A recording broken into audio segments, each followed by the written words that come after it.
Yang melampaui segala akal, itulah yang memelihara hati dan pikiran kamu sekalian di dalam Yesus Kristus Tuhan kita. Amin.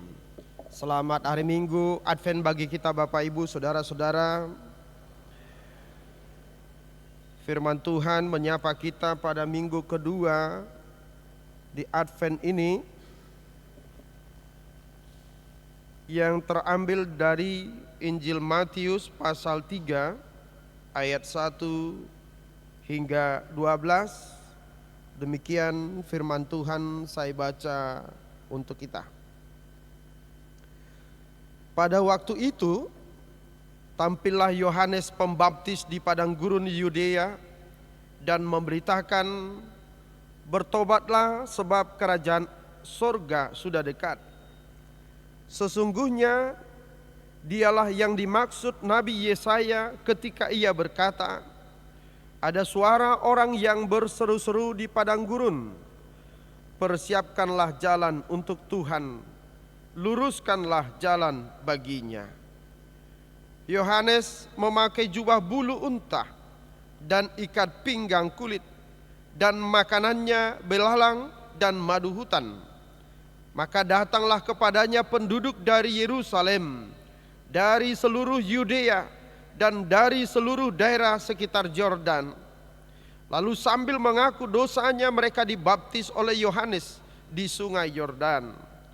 Tetapi waktu ia melihat banyak orang Farisi dan orang Saduki datang untuk dibaptis, berkatalah ia kepada mereka, "Hai kamu keturunan ular beludak, siapakah yang mengatakan kepada kamu bahwa kamu dapat melarikan diri dari murka yang akan datang?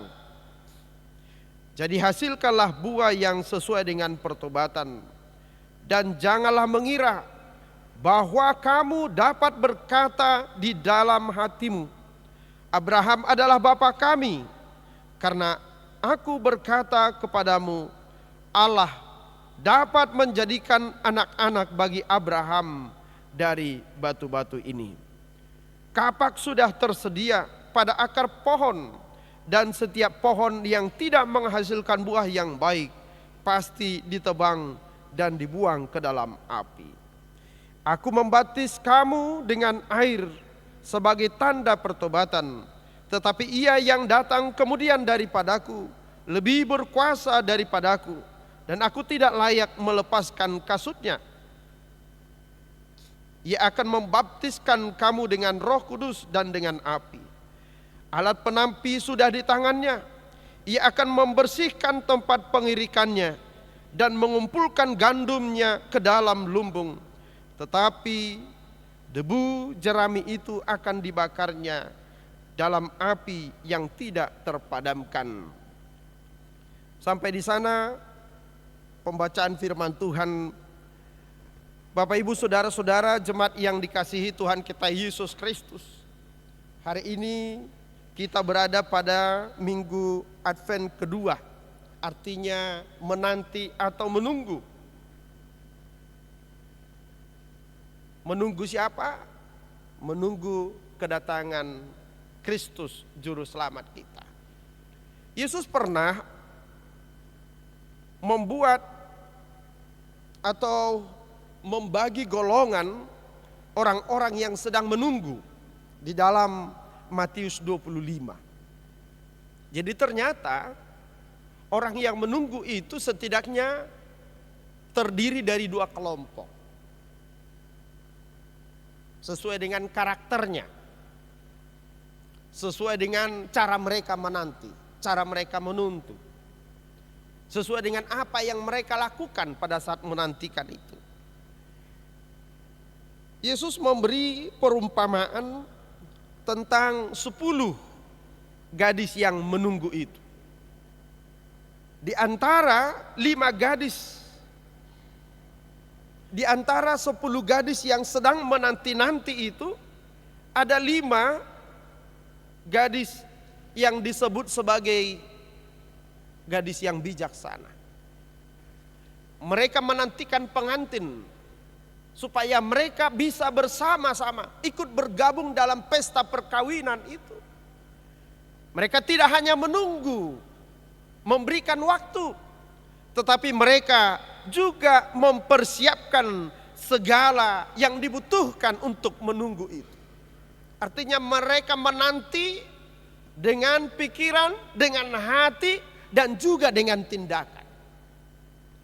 Tetapi ada kelompok kedua, yaitu 5 gadis yang bodoh. Mereka menanti, mereka menunggu tanpa berbuat apa-apa. Mereka berharap supaya pengantin itu datang sesuai dengan perkiraan mereka, sesuai dengan harapan mereka, sesuai dengan keinginan mereka. Rupanya pada waktunya mereka tidak tahan lagi menunggu dan tertidur. Dan lampu mereka telah kehabisan minyak dan lampunya telah padam. Sehingga ketika pengantin itu tiba, pintu untuk ruang pesta perkawinan itu telah tertutup. Karena itu, menunggu itu adalah memberikan hati, memberikan pikiran, dan memberikan seluruh kehidupan kita. Maka itu juga yang mau kita hidupi di dalam minggu-minggu Advent ini. Karena kita menunggu Sang Juru Selamat. Kita menunggu kehidupan kita. Kita menunggu kemerdekaan kita. Karena orang yang menantikan Juru Selamat itu artinya dia butuh keselamatan. Orang yang butuh kebebasan itu artinya mereka butuh kebebasan. Jadi orang yang menanti itu seharusnya membutuhkan yang dinanti itu. Mengharapkan yang dinanti itu. Saya mengajak kita mencoba membayangkan bagaimana kondisi teman-teman kita di Sibolga sana atau di Sumatera sana yang mengalami kebanjiran, dan seseorang yang ingin menghindari banjir itu lalu naik ke atap rumahnya. Ya, lalu naik ke atap rumahnya. Dia di atap rumah itu memandangi air yang terus-menerus naik. Kita bisa membayangkan apa yang sedang diharapkan pada saat itu. Apa yang dinantikan pada saat itu. Apa yang dia dambakan pada saat itu. Tidak lain, tidak bukan. Dia mengharapkan datangnya seorang penolong. Dia mengharapkan datangnya seseorang yang bisa menyelamatkan dia. Maka kita membayangkan kehidupan kita bagaikan orang yang hampir ketutup oleh kematian itu karena dosa kita. Maka tidak ada pengharapan kita yang lain selain daripada datangnya Juru Selamat untuk menyelamatkan kita. Karena itu Bapak Ibu Saudara-saudara, pada Advent kedua ini kita diajak, kita diserukan melalui nas khotbah ini supaya kita menantikan kedatangan Juru Selamat sembari kita memperbaiki hidup kita, memperbaiki diri kita, melakukan pertobatan, melakukan perubahan supaya semakin sesuai dengan kehendak Tuhan. Firman Tuhan ini berkisah tentang seorang tokoh Alkitab yang sangat terkenal, yaitu Yohanes Pembaptis, yang mengalami kehidupan yang amat tragis. Dia seorang pengkhotbah yang pemberani. Dia seorang nabi yang sangat pemberani. Kalau kita memperhatikan di dalam firman Tuhan ini, sesungguhnya Yohanes itu adalah seorang anak imam. Bagi orang Israel, keturunan imam itu adalah keturunan yang boleh dikatakan keturunan terpandang. Karena mereka adalah tokoh yang selalu diperhitungkan bagi orang Israel. Karena imam-imam yang memimpin bangsa Israel adalah dari golongan mereka, dari keturunan Harun. Zakaria seorang keturunan Harun. Yohanes juga keturunan Harun, yang mestinya dia mewarisi hak sebagai seorang imam untuk berdiam di Yerusalem, di bait suci itu. Yerusalem adalah kota yang megah, kota yang besar, kota yang sangat ramai pada saat itu, pada zaman itu. Tetapi Yohanes memilih jalan yang berbeda. Dia memilih jalan yang sunyi. Dia menghindar dari kota Yerusalem untuk pergi ke sebuah tempat di padang gurun, di mana di sana tidak layak untuk dihidupi. Karena kalau pada siang hari panasnya tak tertahankan, kalau pada malam hari dinginnya tak tertahankan. Tetapi Yohanes memilih jalan sunyi itu untuk bisa dekat dengan Tuhan, untuk bisa bersama-sama dengan Tuhan, untuk bisa membangun spiritualitasnya supaya semakin layak menjadi hamba Tuhan. Bapak Ibu Saudara-saudara, ada sebuah periode di tengah-tengah bangsa Israel, di dalam sejarah Israel, di mana Allah tidak pernah lagi berbicara kepada umat itu. Allah tidak mau lagi menyapa umat itu. Selama 400 tahun kita bayangkan Tuhan berdiam diri. Maka orang-orang teolog mengatakan masa 400 tahun itu sebagai silent period, di mana Allah berdiam diri, tidak mau lagi berbicara kepada umat Israel, tidak mau lagi mengutus nabi-nabinya selama 400 tahun. Saya menafsirkan begini, karena seberapa banyak pun nabi-nabi diutus ke tengah-tengah Israel, tetap juga Israel itu tegar tengkuk, keras kepala, keras hati, sehingga mereka tidak pernah mendengarkan firman Tuhan melalui nabi-nabinya. Maka Tuhan mengambil diam. Ini sama seperti seorang tua, orang tua yang marah, sangat marah kepada anaknya karena tidak mau dinasihati. Akhirnya orang tua itu mengambil sikap diam, tidak mau berbicara kepada anaknya. Jadi saya menggambarkan bahwa the silent period itu selama 400 tahun, di mana Tuhan tidak mau lagi berseru kepada mereka. Biarkanlah, uruslah urusanmu, lakukan apa yang kau inginkan, terserah, tapi tanggung resikonya. Dari 400 tahun itu Yohanes tampil pertama sekali lagi. Setelah 400 tahun Allah berdiam diri, Allah mengutus Yohanes. Maka kita bisa menerima dan memaklumi ketika Yohanes berkhotbah di dalam firman Tuhan ini. Dikatakan di sana banyak orang berduyun-duyun datang kepadanya, memberi diri untuk dibaptis. Termasuk juga di antara mereka adalah golongan orang-orang Farisi dan orang-orang Saduki. Golongan orang-orang Farisi itu adalah tokoh-tokoh yang sangat dihormati di Israel, yang dianggap suci, yang dianggap orang-orang baik, yang dianggap orang-orang benar, yang dianggap mendapat jaminan sorga. Tetapi ketika mereka datang, Bapak Ibu Saudara-saudara perhatikan bagaimana reaksi daripada Yohanes. Maka saya katakan Yohanes itu seorang pengkhotbah yang sangat berani. Ketika orang-orang terhormat itu datang kepadanya, malah Yohanes menunjuk mereka dengan sangat keras dengan berkata, "Hai kamu keturunan ular beludak." Jadi meloro pareses pas marjami tahu songonor rupani sepituan manigur hutudu maneng epurus ro hudok, "Hai kamu keturunan beludak." Besok mungkin SK turun, kan begitu kan? Kalau wali kota atau gubernur Banten datang ke sini, saya katakan, "Hai kamu keturunan beludak, hai kamu koruptor, kalau kamu tidak bertobat, besok kamu masuk penjara, besok kamu masuk neraka." Besoknya gereja ini ditutup. Tapi Yohanes melakukan itu. Karena apa? Karena baginya firman Tuhan itu keras atau lembut harus disampaikan, harus diberitakan, harus dikhotbahkan.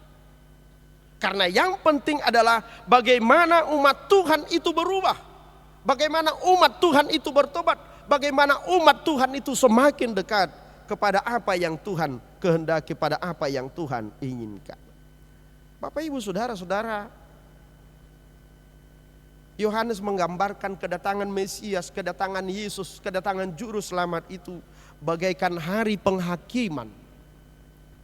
Pada hari penghakiman itu tak seorang pun yang bisa berdalih, tak seorang pun yang bisa bersembunyi, tak seorang pun yang bisa punya alasan. Karena apa? Semua terpampang jelas di hadapannya. Jadi kalau seorang suami punya dosa simpanan terhadap istrinya, bisa itu. Kalau istri punya dosa simpanan terhadap suami, masih bisa. Anak punya dosa simpanan terhadap orang tua, bisa. Kalau depan orang tua manis-manis gitu kan. Kalau telepon dari kuliahnya, dari kosnya bagus-bagus, rupanya 5-6 tahun gak tamat-tamat, kan gitu bisa. Karena apa? Orang tua tidak bisa memonitor anaknya 24 jam. Kalau presiden misalnya, ada menteri melaporkan, Pak Presiden korban bencana di Sumatera aman. Presiden bisa percaya dengan itu, dengan laporan itu, karena dia tidak bisa melihat semuanya. Tapi di hadapan Tuhan tidak ada yang bisa tersembunyi. Berapa dosa yang kita simpan selama 1 tahun ini, emang bisa kita sembunyikan? Gak bisa. Karena itu Yohanes menggambarkan bahwa kehadiran kedatangan Sang Mesias Juru Selamat itu adalah sebuah waktu penghakiman, di mana kapak telah tersedia pada akar pohon. Kapak telah tersedia. Pohon itu siap ditebang, yaitu pohon yang tidak menghasilkan buah. Akan dibakar. Jika kita menggambarkan itu dosa manusia yang tetap di dalam keberdosaannya, yang tidak ada menghasilkan perbuatan baik, baginya yang layak adalah kapak, akan segera ditebang dan dibakar. Yang kedua digambarkan seperti seseorang yang membawa alat penampi di tangannya. Barangkali banyak di antara kita yang tidak kenal tampi. Kenal tampi Bapak Ibu? Kalau anak-anak muda ini saya yakin gak tahu ini. Alat tampi itu adalah alat untuk memisahkan antara beras dengan sekam, dengan menirnya, dengan apa lagi? Ya, dengan kulit padinya, atau seperti saringan misalnya. Jadi alat tampi di tangan itu untuk memisahkan antara gandum dengan debu jeraminya, antara padi dengan jeraminya, dengan sekamnya. Jadi tidak boleh bergabung, tidak boleh bersatu, tidak boleh tidak boleh mana-nama, tidak boleh bersikap abu-abu. Yes, katakan yes. No, katakan no. Karena itu Bapak Ibu Saudara-saudara, pertobatan itu dibutuhkan oleh semua orang. Karena tidak ada manusia yang sempurna. Alkitab menjelaskan pertobatan itu ada 2. Yang pertama, pertobatan yang pertama adalah pertobatan sebagai syarat keselamatan kita. Ini bisa kita baca di dalam Kisah Para Rasul 2 ayat 38. Atau Kisah Para Rasul 16 ayat 31. Menerima Yesus menjadi satu-satunya syarat. Dan tidak boleh kembali dari situ. Itu ibarat seseorang yang lahir dari rahim ibunya. Begitu dia lahir tidak akan mungkin kembali ke sana. Jadi orang yang bertobat yang pertama menerima Yesus itu ibarat orang yang lahir dari rahim ibunya, yang keluar terlahirkan di dunia ini, yang tidak mungkin kembali. Menerima Yesus juga begitu. Sekali terima Yesus, terima selamanya. Tidak boleh berbalik atau murtad. Jika itu, hukuman adalah neraka. Yang kedua, pertobatan ibarat menggosok, mengasah pisau itu. Karena iman kita banyak, karena banyak persoalan, banyak pergumulan, bisa membuat iman kita tumpul. Sukacita juga tanpa kita sadari bisa membuat kita jauh dari Tuhan. Kesuksesan tanpa kita sadari juga bisa membuat kita jauh dari Tuhan. Bahkan duka, kemiskinan pun bisa membuat kita jauh dari Tuhan. Pergumulan yang kita alami bisa membuat kita jauh dari Tuhan.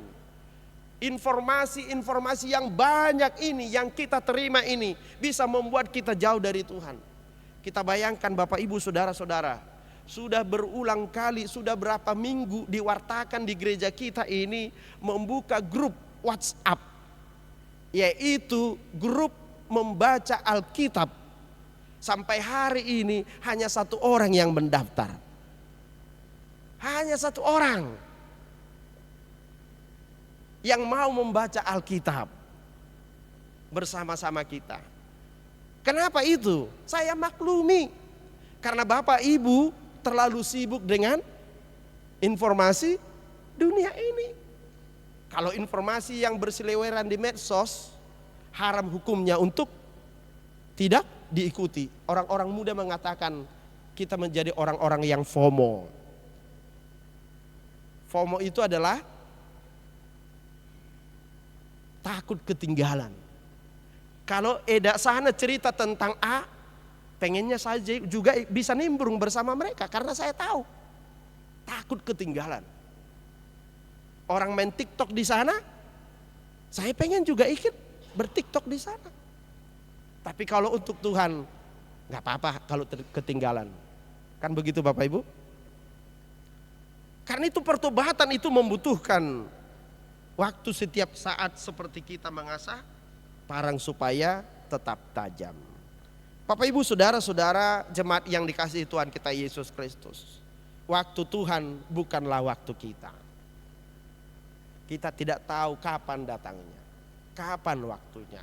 Tetapi yang bagi kita patut kita syukuri, Tuhan tidak pernah lalai menepati janjinya. Itu yang dikatakan di dalam firman Tuhan ayat 3 tadi, ya. Bahwa Yohanes itu adalah penggenapan sebagaimana yang Nabi Yesaya 500 tahun yang lalu sudah sampaikan. Sudah beritakan akan datang seorang yang berseru-seru di padang gurun. Itu Yesaya mengatakan itu 500 tahun yang lalu dan digenapi oleh Tuhan. Bayangkan janji Tuhan yang 500 tahun pun Tuhan masih ingat. Tuhan pasti akan genapi. Tuhan pasti akan tepati janjinya. Tuhan tidak pernah lalai menepati janjinya. Karena itu Bapak Ibu saudara-saudara, yang penting bagi kita adalah bagaimana kita beradvent menantikan Tuhan dengan pembenahan kehidupan kita, perubahan kita. Yang kedua, Advent itu mengajak kita untuk bertobat, bertobat yang berbuah, bertobat yang berbukti. Karena ada pertobatan yang tidak dilakukan, yang tidak menghasilkan buah. Itu sama seperti seseorang yang minta maaf lalu besok mengulangi kesalahan yang sama. Kalau perumpamaan bahasa Indonesia pepatah mengatakan, keledai saja tidak mau jatuh 2 kali ke lubang yang sama. Kalau keledai itu keledai, memang keledai nggak mau jatuh 2 kali ke lubang yang sama. Tapi kalau manusia seringkali bukan tanpa sengaja, malah disengaja. Nah karena itu pertobatan itu tidak cukup hanya berkata minta maaf dan salah. Tetapi ada komitmen di dalam hati. Sehingga yang dibutuhkan pertobatan adalah transformasi. Perubahan dari diri kita, dari dalam diri kita. Perubahan cara berpikir kita, perubahan paradigma kita, perubahan mindset kita, perubahan cita-cita kita, perubahan ekspektasi kita. Yang berubah itu dari dalam diri kita, bukan hanya dari luar diri kita. Orang-orang filsafat mengatakan dekonstruksi, meruntuhkan dulu, membongkar dulu, menghancurkan dulu, baru membangun kembali. Jadi orang Batak zaman dulu sudah paham tentang dekonstruksi ternyata.